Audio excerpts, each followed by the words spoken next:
Guys, in today's video, my good friend Jess Frank and I are going to share with you 8 words that are going to transform your golfing life in just 8 minutes. Is that right, Jess? That's right. You find us out here at Jess Frank's Academy at Deer Creek Golf Club in Florida. We've had a busy weekend of teaching clinics, and we see the same mistakes made by golfers from all over the world, time after time after time. So we've got 8 minutes to get this through to you. Jess, if you had 2 words that you could tell a golfer to help them play better golf, where would you start? Wait forward. Wait forward, words. okay. Yep, that's right. So demonstrate to me what that would mean, and why would wait forward be helpful? Well, wait forward, first of all, we always remember, we talk about this in our videos all the time, we talk about the lower center weight forward. We do not want to move the upper center weight forward, we want to move the lower center weight forward, and that is the key to controlling your low point. Got it. And that's something that most golfers struggle with because they move their weight back and they hit behind the ball. They do. So to control the low point, like we always talk about, is you have to move your weight forward. Yeah. And that's moving your lower center and upper center forward, but not forward this way. You're swaying forward. Could we call that a hip bump or a hip sway? Sure, hip sway, hip bump. Yeah. Absolutely. So putting that in at setup, you feel like your hips are towards the target. Yeah, so my hips, and we talked about this in both days that we did the camps together, is that we set up with about 60% of our weight on our left leg, and that is the lower center, so it's feeling the center of the pelvis moving towards our left leg. And I would say probably if we had to measure all the tour players out there, which they have, at address, they're at least 55, 65, maybe even 70% on their front leg. That's accurate. The Stack&Tilt DVDs that are still the gold standard out there, right. They have the guys standing on the pressure plates. Every single player stands on their left foot to some extent at setup. That's right. So wait forward to setup, and then wait forward more through the swing. Correct. So keep moving those hips more forward. Exactly, and so that's what we see, and we saw this in the last 2 days, is that golfers would maybe set up with the weight forward, swing back nicely, but not move their weight forward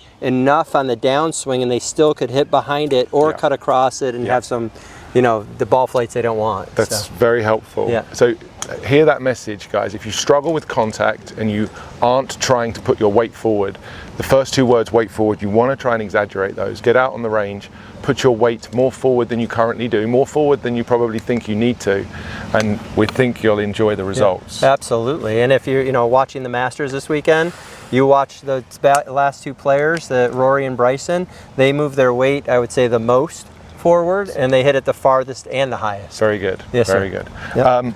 Second 2 words. You got 2. The next 2 words, what would you say? I would say we want to keep a stable inclination to the ground. We want to keep our head steady. Yeah. And to me, the 2 words would be shoulder down. Shoulder down. So left shoulder down in the backswing, right shoulder down in the follow through.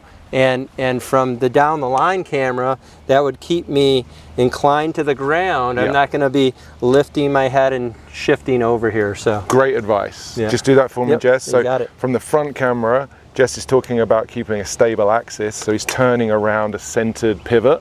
You could use the spine as the reference here. That's straight up and down at the top of the swing. And to do that, his left shoulder is moved down more than it's moved across. What would happen if you moved it too far across? Well, I think you'd lose the low point, and you lose your inclination, and that's where a lot of golfers struggle for sure, is that they move their left shoulder, lead shoulder more across, which moves their head back and their centers back, which is really a detriment to their game and consistency. If you're struggling with consistency, that's a great place to look. I would say that's a worldwide epidemic. Yeah, absolutely. Of poor golfers moving the shoulder too far across and not enough down. That's right. From the down the line view, if we look at this camera, you're talking about inclination to the ground, Jess. You mean this angle, right? Correct. That you create Inclination to the ground. So that could be your head staying on the wall, right? Correct. Set up to the ball again, head on the wall. And if you move the shoulder down the right amount, as Jess is doing, that tilt of his shoulders is what keeps his head steady. And we do the same on the follow through. So shoulder down on the backswing, shoulder down on the follow through. Yeah, and that's key to hitting the ball solidly. Yeah, so we got the weight forward, shoulder down. Next 2 words. I would say we want to create, and you can see the grids on the ground here. This inside stick are for our hands. So I would say hands in as I move this club around me. Okay. The reason why we want to go hands in is because we're standing to the side of the ball.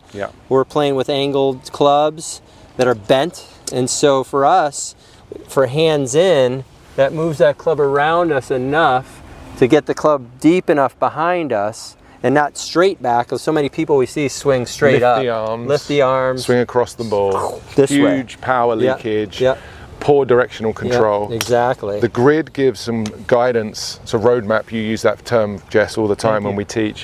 Jess's term is a roadmap on the ground to give you some guidance for where this club should go. Yeah. And I'll tell you that there's a much smaller window of where it can go than where it can't go. That's right. So giving us some guidance here, hands in, means you move your hands around you in the backswing, and then you would do the same, Jess, in the follow through. That's correct. And I point out this a lot. I think the follow through piece is just as important as the backswing piece. Yeah. Because I mean, we just saw it today. Is that we had players that were swinging up and struggling with controlling distance or controlling contact and controlling the ball flight. Yeah. And since our main goal is ball control, we want to create this arc around our body and trace the grid, and that moves our arms from behind us to around in front of us. I think one other benefit is power, right? Yeah. So, huge power piece. It's really the most available resource of power in the swing is moving the hands on an arc and benefiting from or utilizing the angular momentum we get from swinging this club on an arc. Yeah, I think that's huge. Weight forward, shoulder down, hands in. Okay. Yeah, if you did those 6 words, you could probably just do those and do very well. We could do another video, 6 words in 6 minutes. That's 6 minute abs better than the 7 minute abs, better than the 8 minute abs. That's right. Final 2 words for the guys watching, and what really is a real glue that pieces all of this together. I would say arms straight. Beautiful. Arms straight in the golf swing is the radius management that I talk about all the time, in terms of being able to control the radius, control the contact, control the direction, control the distance. That's right. It glues everything together. Yeah. And when you look at the best players, Jess, they really do keep those arms much straighter than the poorest players. Yeah, I would say overall, if you look at post-impact with the best players in the world, they definitely have the arms organized. We see the highest handicaps in the world, their arms and wrists are flexed the most, their weight's back the most, and that's creating a massive amount of chaos. Topping, fatting, thinning, slicing, no face control, zero, no low point control. If you really wanted to start improving your ball striking, the first thing you do is put your weight forward, and then you learn to make small shoulder down, hands in swings with your arms straight. So the arm straight part of this can be started with this small swing that Jess is making, and then you can progressively build up and add energy and power into this system. But conforming to those 8 words, you can see how beautifully Jess is demonstrating the low point here. Club's hitting the ground in the same place every time. Jess, if you stood here all day, how many times would you hit behind the ball? 0. 0? So you're never going to do it. Yeah. And you should be thinking about your own practice in the same way. Do the exercise where you trace the line on the ground, try to hit the ground after the ball, keep the weight forward, keep the arms straight, shoulder down, hands in. How many times do you hit behind the line? If it's 50%, that's way too high. Yeah. You want to keep nudging and chiseling down to get that number down as low as possible, so that you've got the low point on lockdown and you can start to become a more functional golfer. 100%, and I would say the expert golfer does that pretty much every time, right? You don't see the dispersion in the bottom of their swing like you do at the higher handicap level. Yeah. And so we teach mostly the higher handicap, mid handicap, who struggle the most with that. Yeah. And so so that's just crucially important. I would say one other thing I like to always point this out too is that Rob just said it, start with the smaller swings and come through and see how long you can hold your finish for. Because I know I could stand up here and stay up here for as long as I can. I would say the majority of people we coach can't even come close to, I would say, 10 seconds. No. They would be falling back and moving everywhere, and the arms are going everywhere. So just doing that alone would be a benefit. So final 2 words, hold finish. Yeah, there we go. Bonus.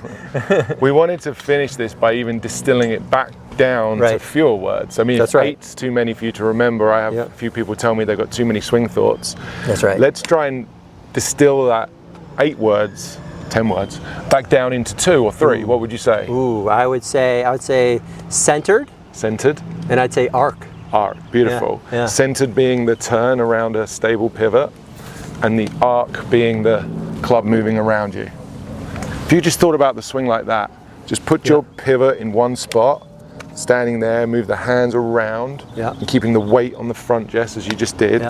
Centered, stable, hands in an arc. That's right. Just you could play golf like that. Yeah, stand on your front foot and do it. Yeah. Stand on your front foot. Yeah. Move the hands in an arc.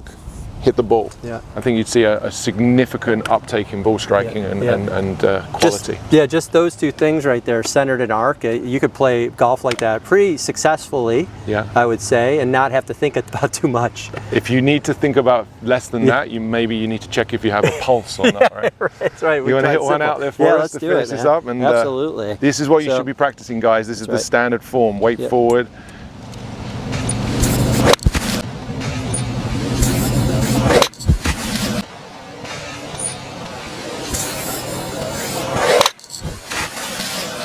Shoulder down, hands in, arms straight. That's Lovely right. little push draw. Yeah, tiny little push draw. Great shot. All right. Jess, that was awesome. Yeah, Rob. Thanks for having me. Pleasure, man. Thanks for being here. Thanks for coming all the way from England. Love it.